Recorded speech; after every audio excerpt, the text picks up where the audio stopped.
right, thanks for coming to the JanCity podcast here at Crypto Conventions, located here in Calgary, Alberta, Canada. We are sitting down with two amazing men. First one is Ross Macdonald, and the other one is Kyran Macdonald. And this dynamic duo have built the CryptoCulture Magazine. 2 paper issues now, issue 1 and 2, plus a website and lots more coming online, maybe an app in the future.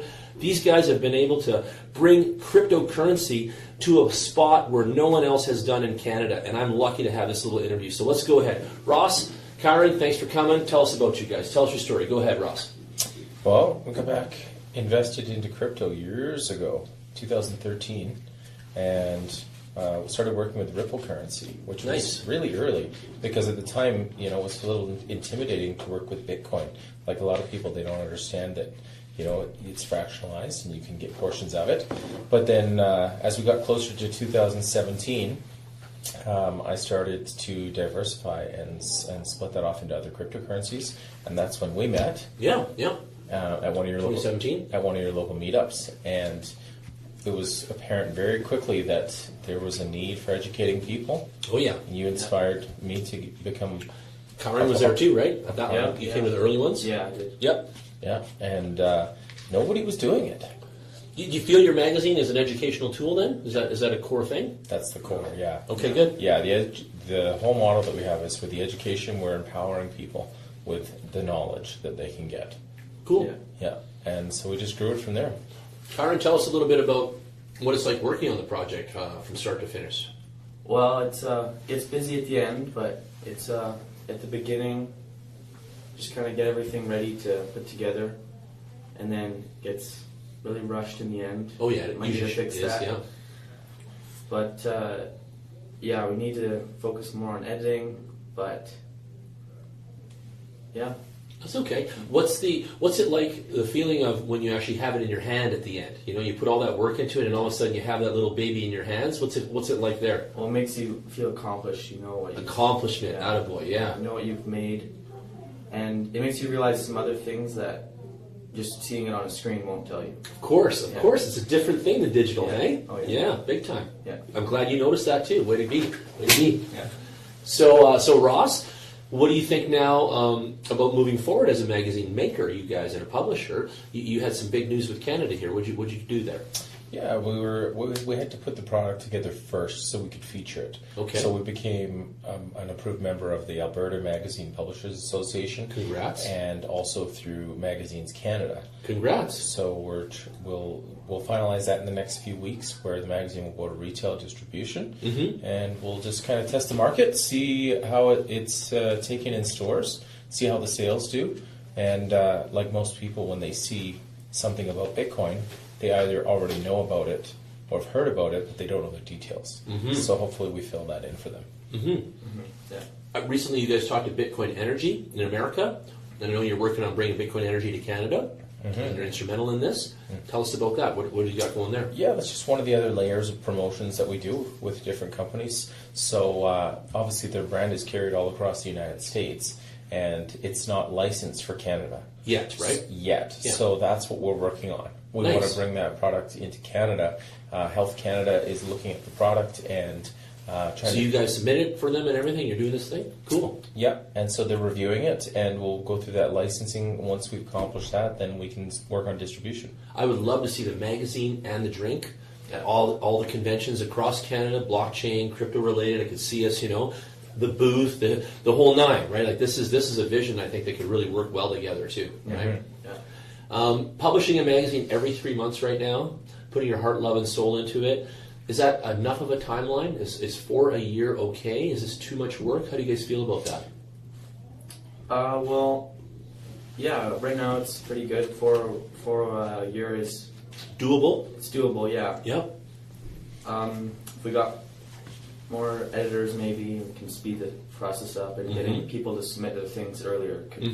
We could definitely squeeze a few more magazines out a year. You could then, eh? Yeah. I think so. You do 6 a year, you think? You do 6 issues, one every 2 months? I think we could. Well, I think we'll move up to that eventually. But the thing is, if we're going to grow the magazine, we want it to be sustainable. We want the quality to be really, really good. It's decent quality already. I'll say that. Everyone says that. Yeah, we want the end user experience to be really good so that when they purchase it or when they're reviewing it online, they have high value in the magazine. So that if they're going to subscribe to it, it's a no-brainer. I love it. Talk about subscriptions real quick. Where can we subscribe? Online. Go right on the magazine site at CryptoCultureMagazine.com. Yep. There's a link there at the top for subscriptions. You can buy individual issues in print or in digital. Nice. Or you can get the annual subscription mailed to your house or in digital. I remember you telling me something that you guys are going to keep selling the issues forever. You're not going to cancel them, you know what I mean, on people. So they could always come to the website and order even the first one, the second one, as we move into the future, right? Exactly. Always go backwards. You're going to keep those files alive kind of thing? Yep. Cool. That's nice. A lot of people don't do that. Right? They kind of burn it out and then they don't keep going. But I think looking back, and even for some interested parties, they'd want to buy maybe the first 6 and see what you did there and how it looked and all that kind of stuff, right? Yeah, we'll probably package. It'll be history. You guys are stamping history in there, right? We'll package them as we go down the road. Yeah, 3 packs. Why not? Are you going to come out with a swag box or a swag kit? Was there talk of that too? We'd like to, yeah. We're working on promotional items as well. Obviously, there's all kinds of things in the industry that can be used for that. I like that subscription swag box idea. Magazine in there, T-shirt, sticker, hat, something from other companies that are advertising with you guys, right? Yeah. You can look at your advertisers and get in some stuff, right? Yep, exactly. Yeah. How can advertisers get with you? How can I get my new business in the crypto zone listed with you guys? What's an easy procedure to do? The simplest way to do is to just send us an email, contact@CryptoCultureMagazine.com. Contact@CryptoCultureMagazine.com. Yeah, if you send that email, we can pass along our distribution and pricing details, and people can decide if they want to advertise with us. Okay, let's talk a little bit about distribution. That's a key word. Right now, I understand you guys are distributing it through your own conventions. You're sponsoring and you've got your own thing.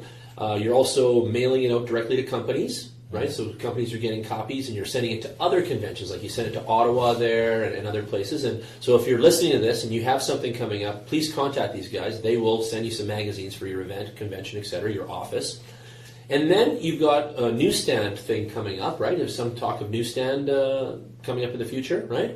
For retail locations. And then anything to do with America, or are we just thinking Canada still? Or we've submitted it for review to distributors in the United States. Okay. And so we're actually working with them on that as well. Very cool. Nothing's been approved yet, but that's a bigger market, so if I lived in London, or Ireland, could I still, hit you guys up, and would you guys mail me your copy or UPS me something or whatever? If it's overseas, the simplest thing is to go with the digital copy, unless someone really wants a request for the print edition.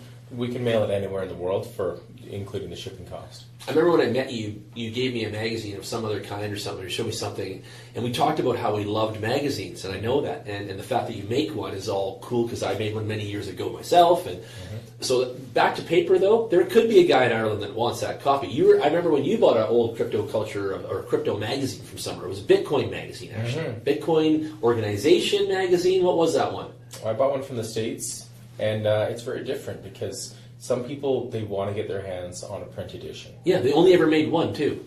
There's a few different versions that are out. Some are biannual, some are quarterly. But yeah, the one thing we try to focus on is to keep it affordable so the public can buy this. The one I bought out of the States cost me $65 American Jesus. to get it delivered. It's huge. So, the average person either won't do that or they can't afford it. It's like buying an expensive bottle of wine and being a collector, right? Or a special athlete thing or anything, right? Yeah.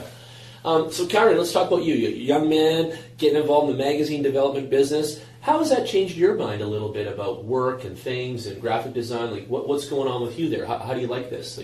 Yeah, it's interesting, especially with this crypto market and the community of it, and doing graphic design for it is really interesting because I also learn when I'm designing all of it. Yeah, I guess. I get to learn more all the time. Yeah. So it gets into the mindset, hey? Yeah, it starts to penetrate. Yeah. Yeah. What kind of software do you run, and what's your favorite tools there, real quick? For the magazine, I use InDesign, Adobe InDesign. Perfect. That's a great tool. And then for some photo editing inside of there and outside of the magazine, I use Photoshop. Good tool, yeah. And some video editing, I use Adobe Premiere Pro. Good, really good. Yeah. Good. So you're making little videos now too, hey? Yeah.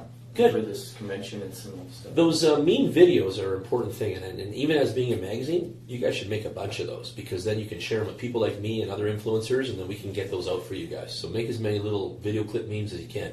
Great. 15 second to a minute, because it all fits on Instagram kind of thing. Instagram goes up to a minute, and that's the way to go. Yeah, get on those and pump those out, because that will build momentum for your next issue, with those little things. You can take clips from this one and, pump them to the next one and that kind of thing. Yeah.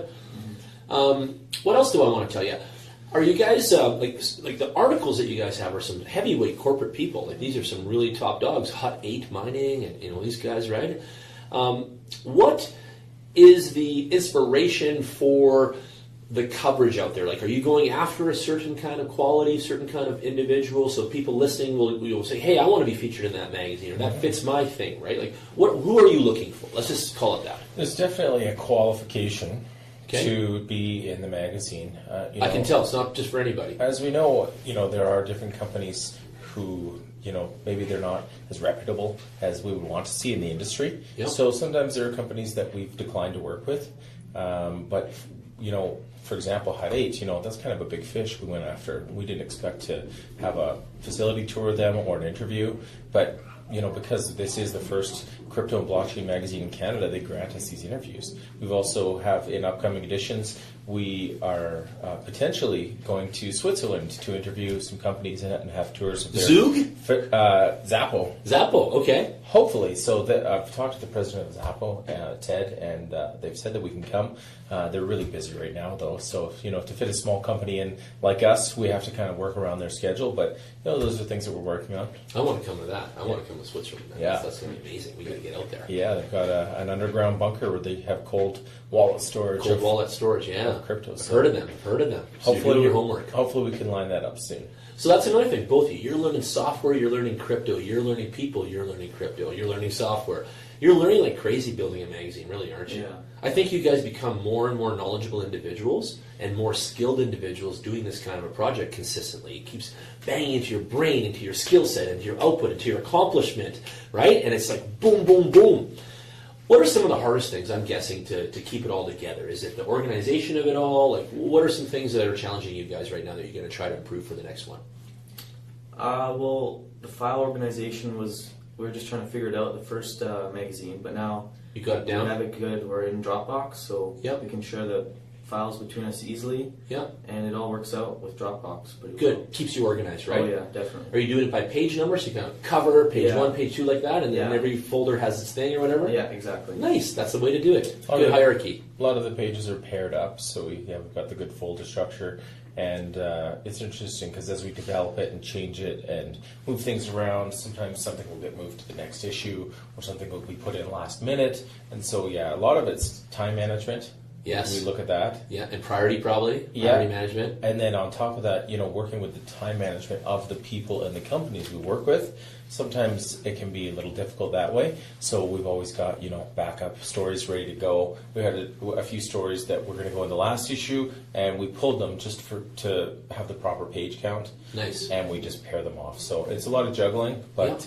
knowing that you have another issue, though, helps, right? Just like knowing that you guys are doing another convention, I guess, helps, too, because you guys are able to forward move things, move people, move content, move thoughts and ideas forward, right? Isn't that cool? Oh, yeah. Hey? True. That helps, I bet, because if you were stopping at that wall and had to have everything culminate to there, it'd be a lot more difficult in a sense, right? So you have a flow through, even on your thoughts, ideas, and what you're producing. So that's pretty cool. Yeah. I know I taught you guys a little something about that. Work on the fly. Don't worry about it too much. Just get it done, and then keep fixing the file until it gets better, and then print new files. Right? So keep that in mind forever. That's how software is done too. And a lot of people stifle on software and don't want to release it and all that. And those are bad thoughts. You need to get it out there. You need to get it in people's hands. You need to get it moving, and then you'll notice so much that you'll version 2.010, like on the Apple software and all that, you'll get it fixed, right? So it's pretty cool. It's pretty cool how that works. Real quick, we got to wrap it up. We got another convention speaker coming up for this. So, guys, one more thing. What can the people look to see from you guys in the near future here? Like, what's some of the cool stuff that they can look for? Maybe in issue 3 real quick, or what would you like the audience to do? Let us know. Yeah, well, we've got some of that planned out. Yep. We're usually planning, 1 to 2 issues ahead. Good. Like I mentioned, potentially that tour in Switzerland. We've got other things coming up about quantum computing. Cool. And how they tie into blockchain technology, Love quantum. which is really interesting. All the nerds out there love quantum. Yeah. But a lot of our articles are tied into companies that are built right here in Canada. Very good. That's what we need. That's anyway. what we want to develop. Yeah, we need a solid foundation built on these people. So that's good. We'll come back and meet you guys another time, okay, another day. But thanks so much, both of you, Kyran, Ross, CryptoCultureMagazine.com, Crypto Conventions Canada here, Calgary, Alberta, JanCity podcast here live on iTunes and Podbean. And thank you guys all so much. Let's go out there and kick some ass, okay? Yeah. Keep Thank going. you. Thank you. Nice.